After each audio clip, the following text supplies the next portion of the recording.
warahmatullahi wabarakatuh. Alhamdulillahilladzi man'a 'alaina bi rizqil karim wa hadana ila syiratil mustaqim. Asyhadu an la ilaha illallah wahdahu la syarika lahu wa asyhadu anna Muhammadan abduhu wa rasuluhu la nabiyya ba'dahu. Allahumma shalli wa sallim ala sayyidina Muhammad wa ala ali sayyidina Muhammad. Amma ba'du, qala Allah ta'ala fi kitabih bismillahirrahmanirrahim wa aqimis shalah innas salata tanha 'anil fahsya'i wal munkar. Sadaqallahu al-'azim. Masyaallah hadirin jamaah salat zuhur Masjid Al-Ittihad yang dirahmati Allah Subhanahu wa taala, khusus yang kita hormati Tuan Imam Masjid Al-Ittihad Bapak Kiai Haji Amir Syafi'i dan Bapak DKM yang tidak dapat disebutkan satu persatu, jamaah yang kami banggakan. Bersyukur kepada Allah Subhanahu wa taala di siang hari ini kita bisa berkumpul dalam rangka melaksanakan kewajiban kita sebagai seorang muslim, yaitu sholat berjamaah. Semoga apa yang kita lakukan pada kesempatan siang hari ini berkah pada kita semua. Amin ya Rabbi ya Rabbal alamin. Salat Islam kita sampai yang ujungnya kita Rasulullah Muhammad sallallahu alaihi wasallam. Semoga kita semata masuk umat beliau yang pernah mendapatkan syafaat beliau. Amin amin ya Rabbal alamin. Bapak hadirin yang dirahmati Allah Subhanahu wa taala, dalam kesempatan untuk pada kesempatan siang hari ini kami akan menyampaikan yaitu dengan tema sholat yang berkualitas menjadikan kita pribadi yang berkualitas. Masyaallah hadirin jamaah sholat zuhur yang dirahmati Allah Subhanahu wa taala. Allah berfirman dalam Al-Qur'an surat Al-Ankabut ayat 45, "Waqimus shalah innas sholata tanha 'anil fahsya'i wal munkar." Dan dirikanlah sholat, kerjakanlah sholat. Innas sholata, sesungguhnya sholat bisa mencegah kita dari perbuatan keji dan perbuatan munkar. Apa itu perbuatan keji? Perbuatan keji adalah sesuatu yang diakibatkan oleh dorongan nafsu seperti zina dan lain sebagainya. Artinya merugikan diri sendiri maupun merugikan orang lain. Adapun perbuatan munkar adalah sesuatu yang dilarang oleh Allah Subhanahu wa taala, lebih ke merugikan orang lain seperti mencuri, membegal dan lain sebagainya. Bapak hadirin jamaah salat zuhur yang dirahmati Allah Subhanahu wa taala. Firman Allah tidak pernah salah. Firman Allah tentu benarnya. Allah berfirman, "Innas sholata tanha 'anil fahsya'i wal munkar." Sholat bisa menjadikan kita pribadi yang taat, pribadi yang takwa, pribadi yang bisa mencegah dirinya dari perbuatan keji dan munkar. Bapak hadirin yang dirahmati Allah Subhanahu wa taala, akan tetapi fakta di lapangan banyak di antara kita sholat akan tetapi masih mengerjakan perbuatan keji. Banyak kita sholat akan tetapi masih berzina. Banyak di antara mungkin tetangga kita, saudara kita sholat akan tetapi masih mencuri, masih melakukan suatu tindakan-tindakan yang dilarang oleh Allah Subhanahu wa taala. Padahal firman Allah jelas bahwasanya ketika kita sholat memenuhi syarat rukunnya, maka sholat kita bisa menjauhkan kita dari perbuatan keji dan munkar. Artinya sholat kita menjadikan kita pribadi yang benar-benar diinginkan oleh Allah, pribadi yang benar-benar yang diharapkan oleh Allah, pribadi yang benar-benar solid dan solid. Bapak hadirin yang dirahmati Allah Subhanahu wa taala, lalu kaitannya gimana? Kok bisa kita sholat akan tetapi perbuatan keji dan munkar masih kita lakukan setiap hari?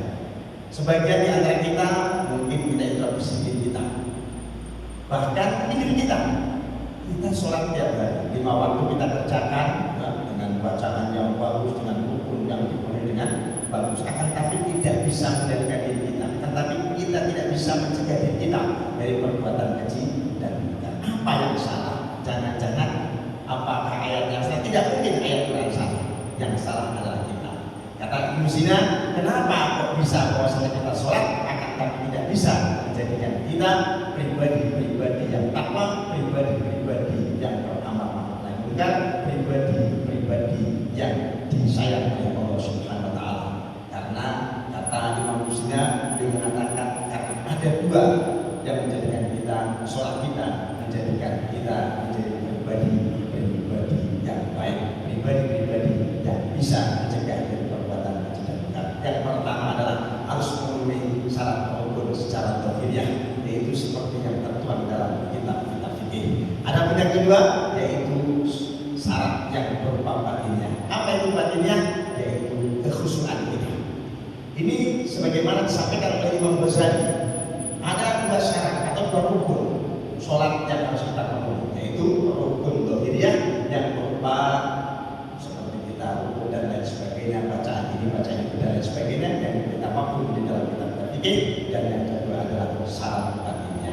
Ketika syarat dohiriyah terpenuhi, syarat batinnya terpenuhi, maka sholat kita akan menghasilkan, yaitu sholat inna sholata tanha anil fahsya'i wal munkar. Hadirin jamaah yang dirahmati Allah Subhanahu wa taala, baginda Rasul mengatakan as-sholatu liman faman aqamaha faqad aqamatin wa man tarakaha faqad hadamatin. Kita mengatakan sholat adalah tiang agama buat kita semua, ya, sebagai kaum yang beriman, sebagai kaum yang berislam. Barang siapa menjalankan sholat, maka dia seperti menjalankan agama. Akan tapi siapa saja yang menegakkan sholat, berarti dia menegakkan agama. Dalam hadis lain baginda Rasul Muhammad SAW mengatakan, awwalu ma yuhasabu bil abdi as-shalah. Permulaan amal yang akan dihisab oleh Allah adalah sholat. Fa idza sholaha sayyidul amal, maka ketika sholat kita baik, maka seluruh amalan kita menjadi baik, pribadi kita menjadi baik, pribadi kita menjadi luhur. Akan tetapi wa idza fasadat, ketika sholat kita buruk, maka fasada sayyidul amal, maka amalan-amalan yang kita lakukan akan menjadi buruk. Oleh karena itu, ketika sholat kita memenuhi syarat rukunnya, baik rukun zahir maupun rukun batinnya, rukun zahir berupa rukun-rukun yang tertuang dalam fikih, dan rukun batin adalah khusyuk kita. Semakin khusyuk sholat kita, semakin sholat kita menjadikan kita pribadi yang unggul dan berkualitas. Semakin sholat kita berkualitas, semakin kita menjadi pribadi yang bertakwa dan unggul serta berkualitas. Oleh karena itu, mari kita sama-sama memperbaiki sholat kita agar kita menjadi pribadi yang unggul dan berkualitas. Sholat kita berkualitas, kita pun menjadi berkualitas, kita pun menjadi orang-orang yang hakiki, yaitu orang yang benar-benar bertakwa di sisi Allah Subhanahu wa taala. Hadirin jamaah sholat zuhur yang dirahmati Allah Subhanahu wa taala, semoga kita semua bisa memperbaiki sholat kita, mengkualitaskan sholat kita, menaikkan derajat daripada sholat kita, yaitu kekhusyuan kita. Semoga apa yang kita lakukan, apa yang kita kerjakan sholat dulu tadi termasuk bagian dari sholat khusyuk. Para ulama sebelum saya akhiri menyampaikan bahwasanya paling tidak kalau kita ingin dikatakan artinya memenuhi sholat khusyuk, ada 4 kategori. Yang pertama adalah ketika kita bertakbiratul ihram. Yang kedua adalah ketika kita membaca surah Al-Fatihah, wabil khusus itu ketika mengucapkan iya karena itu, wa iya karena nasta'in. Dan yang berikutnya adalah ketika kita bersyahadat, yaitu asyhadu an la ilaha illallah wa asyhadu anna Muhammad rasulullah. Dan terakhir ketika membaca surah kepada baginda Rasul Muhammad SAW. Ketika 4 perkara tadi, 4 bacaan tadi, 4 rukun tadi, 4 hal yang ada dalam sholat tadi kita tidak khusyuk, maka kita dikatakan sholat khusyuk dan kita bisa menggapai yang disebut inna sholata tanha anil fahsya'i wal munkar. Amin amin ya rabbal alamin. Semoga kita semua orang yang percaya kepada Allah Subhanahu wa taala yang mampu sholat dalam keadaan khusyuk dan mampu sholat kita membawa kita kepada pribadi yang dicintai oleh Allah Subhanahu wa taala.